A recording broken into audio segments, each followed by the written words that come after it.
Dear fans, friends and subscribers, welcome to this late edition of the Cricket Happening Show with your host Ram. Well, as you know, yesterday I couldn't do like a full match report in the sense due to the YouTube problems, and I'm still good to know that many of them actually viewed that very short Cricket Happening Show that I did. But today, once again, I'm back. As you know, Saturday it's always a late cricket show, and you all know that.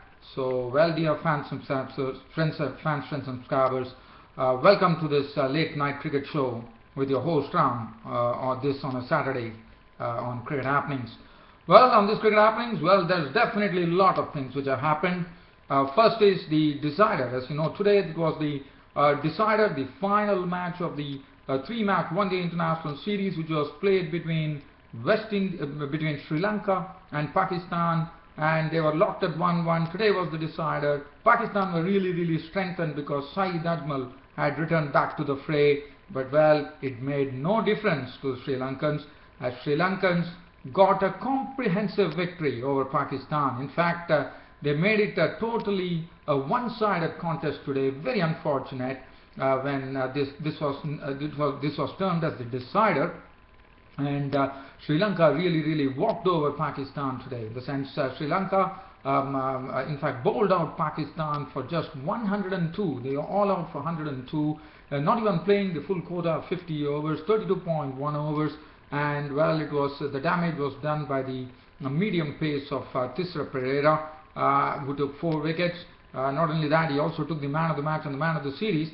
And then Sri Lanka knocked off the required runs with 7 wickets to spare, but the important thing was they knocked it off in 18.2 overs.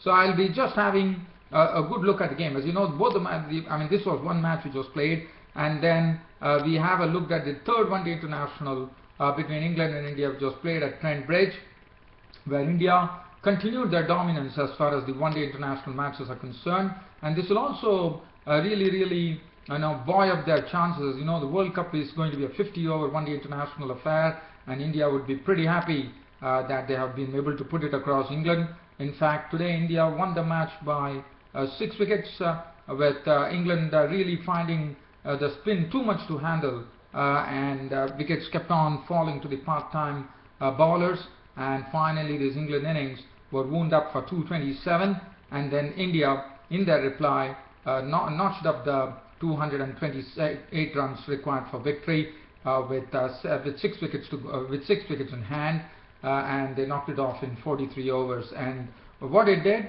is that India now have ensured that they won't be losing this one-day international series. They are now standing at 2-0 with 2 more to go. So the onus will be on England to win the remaining 2 matches to square the series. Well, I'll come back to that later, but first what I'm going to do is I'm going to start off with this third one-day international, which I said was the decider, which was played today at the Rangiri Dambulla International Stadium between Sri Lanka and Pakistan.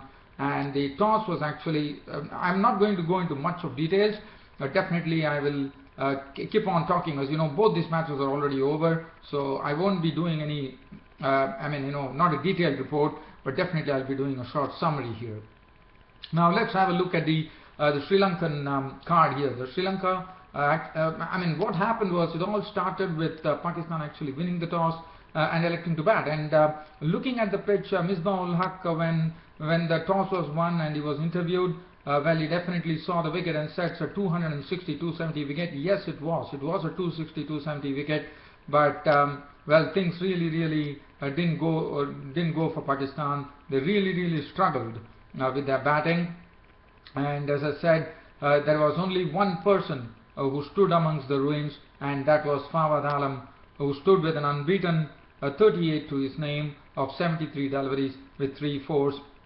He did his bit, but well, there were only 3 people who actually reached double figures. One was Fawad Alam with 38, Misbah-ul-Haq was run out for 18 of 30 balls with 2 fours, and at the top Ahmed Shahzad making 10 runs of 21 balls with 1 4. Other than that, there was not a single Pakistani player who could reach double figures. So that was a real sad commentary, and especially considering the fact that Pakistan would succumb in such a fashion is something which is, we all know that Pakistan have this habit of collapsing, and that's what they did today.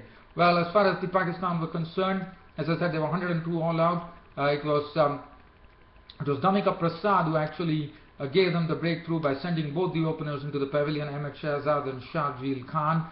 Hafiz was LBW bowled Malinga for one, and once that job was over, it was totally taken over by the spinners and Thisra Pereira. Thisra Pereira used the slower ball and the bouncer to good effect. Umar Akmal was one of those victims trying to heave. Pereira was caught by Malinga. Sahib Maqsood, he got a ball which was a real lifter from Thisra Pereira, and he was caught by Sangakkara. Shahid Afridi couldn't do much. He has been not having a lean series, I would say, as far as the bat is concerned. He was out for 2. Wahab Riaz was out for 0. Saeed Ajmal for 6. As I said, wickets kept on falling at regular intervals, and the Sri Lankan bowling was looking pretty sharpened with the way they were bowling, and finally the Pakistan innings was wound up for 102. Bowling, Damika Prasad, who was the one who provided them the early breakthroughs by sending both the openers early, 6 overs no more than 225. Malinga today, after a long time, I thought he has been struggling in this one-day international series, but today he stuck to a good line, and we could see the real Malinga coming out. 7 overs, 2 maidens, 1 for 17 for him. Angelo Matthews bowled 5 overs for 11, very economical bowling. Rangana Herat bowled 2.1 overs, no maiden, 1 for 6. But Thisra Pereira was the one who really did it to Pakistan, as he went through the middle order and the lower order in a very easy manner, and he had figures of 8 overs, 1 maiden, 34 runs and 4 wickets. Sekubge Prasanna, 4 overs, 1 maiden, 1 for 8, and Pakistan, as I said, put up a very poor performance here. And for Sri Lanka, considering that there was a really very huge crowd which had actually assembled at the Rangiri Dambulla International Stadium, Sri Lanka started off, they got a good start. In fact, chasing 102, Tilagatne Dilshan went on to hammer 50 runs of 55 balls. He was there when the winning hit was done, and Sri Lanka definitely had a sort of a bit of a nothing to really worry about. They lost Taranga early, bowled by Irfan for 14 of 17 balls with 2 fours. Sangakkara was out also cheaply to the bowling of Wahab Riaz for 2, and Mahila Jayawardene was a victim of Saeed Ajmal, who came back into the Pakistan team. He was gone for 26 of 32 balls with 3 fours. And finally, Dilshan was the man who did the job. He remained an unbeaten 50 of 55 balls with 9 fours. Angelo Matthews was not out on not, and Sri Lanka wiped off the target of 102 to win the match by 7 wickets, and thus taking the series, the three-match one-day international series, 2-1. Well, as far as the bowling was concerned, Mohammad Irfan was costly, 7 overs, 1 for 37. Wahab Riaz, 6 overs, 1 maiden, 1 for 42. Saeed Ajmal, probably one could have thought that if Sri Lanka would be, if Pakistan would have been defending a total of probably 250 odd, Saeed Ajmal would have got a lot of work to do. But here Saeed Ajmal, even though it was a very paltry total for Pakistan, I thought Saeed Ajmal still bowled well, 4 overs no maiden, 1 for 10, and Shahid Afridi bowled 1.2 overs no maiden, none for 8. Sri Lanka winning the 3-match series 2-1, and Thisra Pereira for his wonderful all-round exploits in this one-day series took away the man of the match and the man of the series, and he looked to be really a transformed player after being being out of cricket for some time.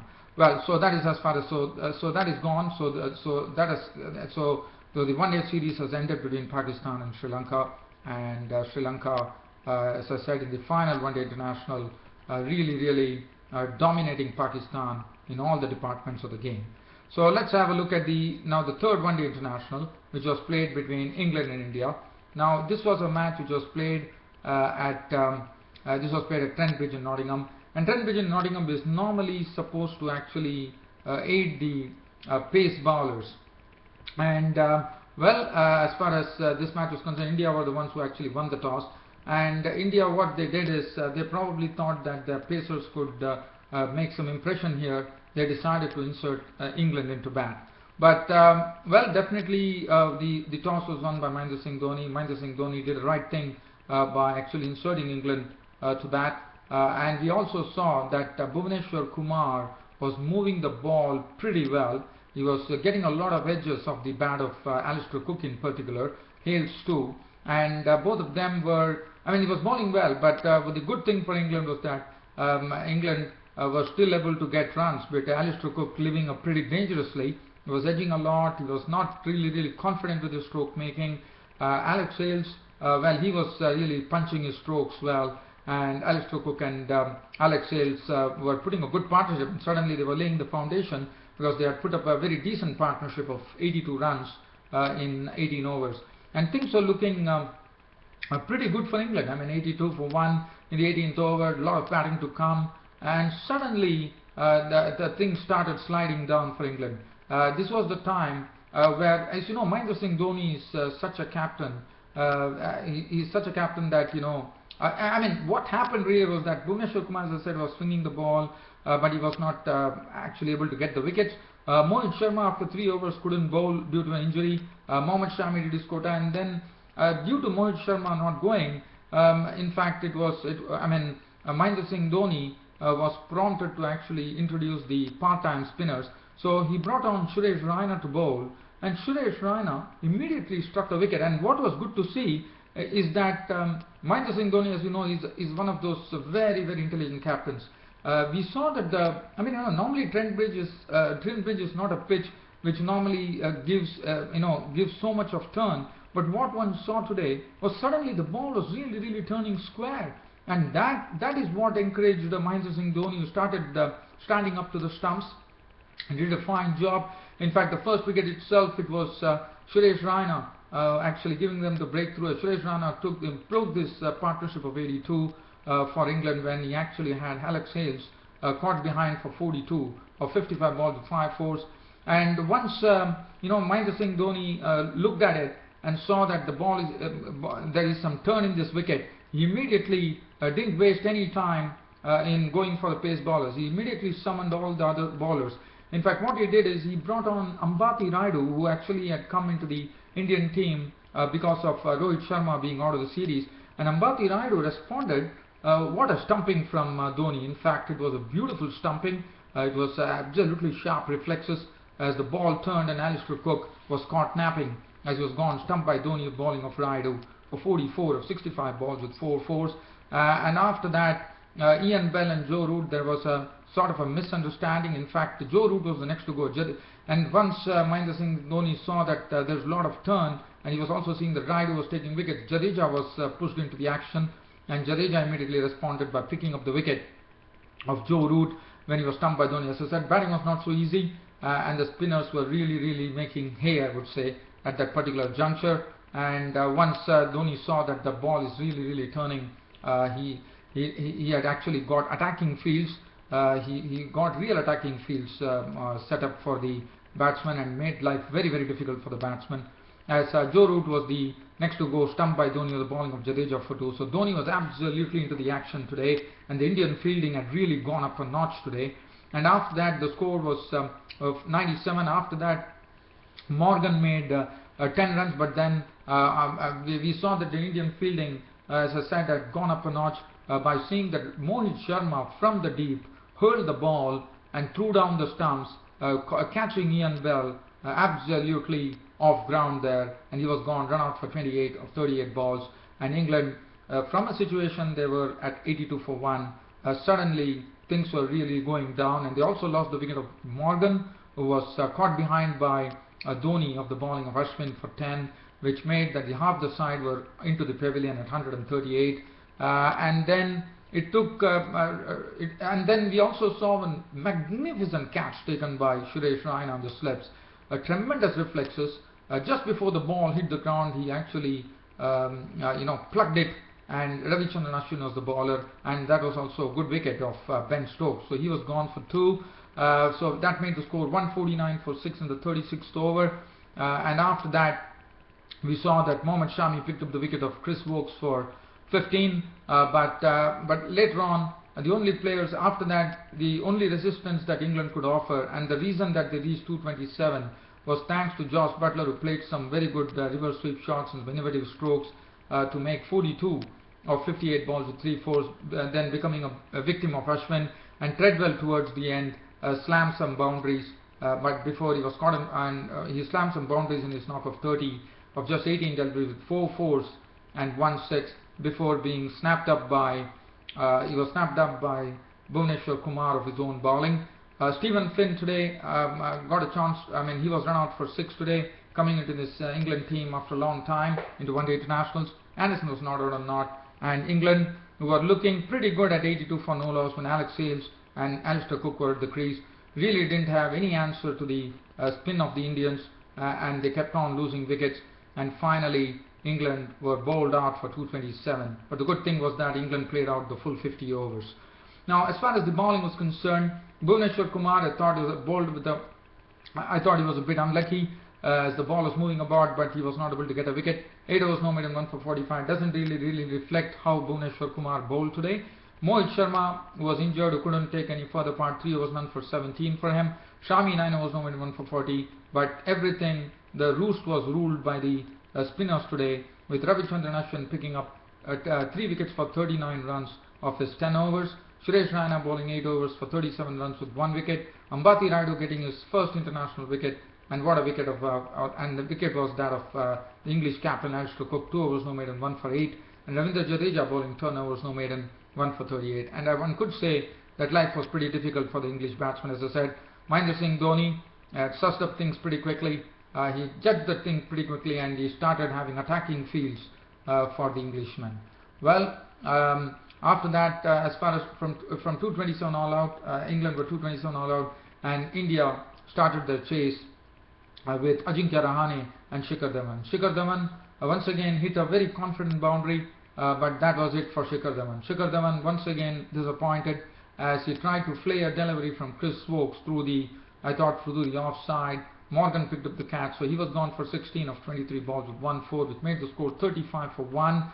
And then Ajinkya Rahane played some beautiful strokes. One of the strokes that he played was a real beauty, as he just effortlessly pushed James Anderson, and the ball spread away to the fence.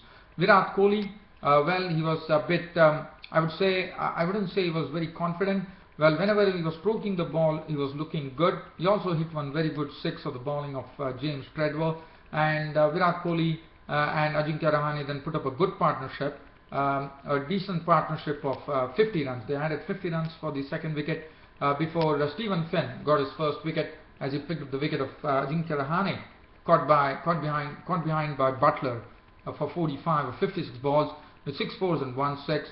And then when the score reached 120, Virat Kohli fell a victim, and he fell a victim to Stokes as he was caught by Treadwell of the bowling of Stokes, and Stokes had some few words to say to Virat Kohli when he was actually out and he was walking to the pavilion. One does not know what he said, but Virat Kohli was gone.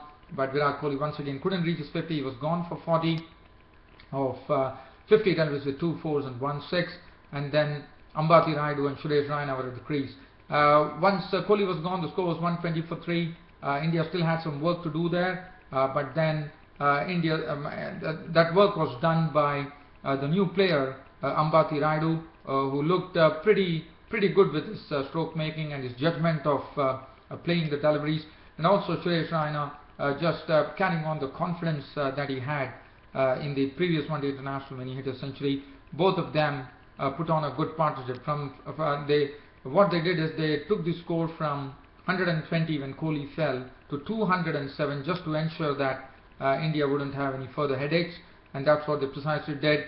And then Suresh Raina, when the score reached 207 for India, he was a victim of the bowling of Treadwell after making 42 of as many balls with 5 fours, and then finally it was left to Ambati Rayudu to take India to victory. He finished on an unbeaten 64 of 78 balls with 6 fours, and would be pretty happy with it. He also hit some strokes over the top of the offside, which is good at, and then Ravindra Jadeja was not out on 12 of 9 balls with 1 4, and thus came the Indian victory by 6 wickets, and it was all over. India taking a lead 2-0 in the this 5-match one-day international series. Now, as far as the bowling was concerned, James Anderson 7 overs, no maiden, none for 29, couldn't make any impression. Chris Woakes 8 overs, 1 maiden, 1 43. Treadwell bowled 10 overs, 1 maiden, 1 for 46. I thought he still bowled well. Stephen Finn 8 overs, no maiden, 1 for 50. Ben Stokes bowling 6 overs, 1 for 31, and 4 overs for 27 for Joe Root. But Ravichandran Ashwin was named the player of the match. But I thought the England spinners, barring James Treadwell, I thought, I mean, they only had one frontline spinner in Treadwell, but India had a lot of lot of spinners to really worry the England batsmen. And finally, India winning this match by 6 wickets. A very comfortable victory, one could say. And India have taken a 2-0 lead in the 5-match one-day international series. The fourth one-day international will be played between India and England on 2nd of September, and that will be played at Birmingham. Well, dear fans and subscribers, that probably one thing that I would like to say before I leave here, that England had a period when they probably, I think it was in the 18th over or 15th, I think it's from the 18th over till the 40th over, the Indian spinners were so strong. They had actually got this England innings in a real tangle that they stopped the boundaries. In fact, not a single boundary was hit, to my knowledge, from the 18th over till the 40th over. So that was quite something, and that is something which the Indian spinners would be quite proud about. They really stopped this England batting, in the sense not allowing a single boundary. So that definitely shows that the Indian spinners bowled with a lot of guile, and they really gave a real tough time to the England batsmen. Nevertheless, everything is over. So these two matches are over, and tomorrow, as you know, the tri-series in Zimbabwe will be up, where Australia would be hoping, I mean, it's said that Michael Clarke is going to return back after the injury, so one would be probably seeing Michael Clarke tomorrow playing against Zimbabwe. Well, dear fans and subscribers, as usual, the Cricket Happenings show will be there tomorrow. I'll be seeing you all. Until then, it's good night from here. Thank you.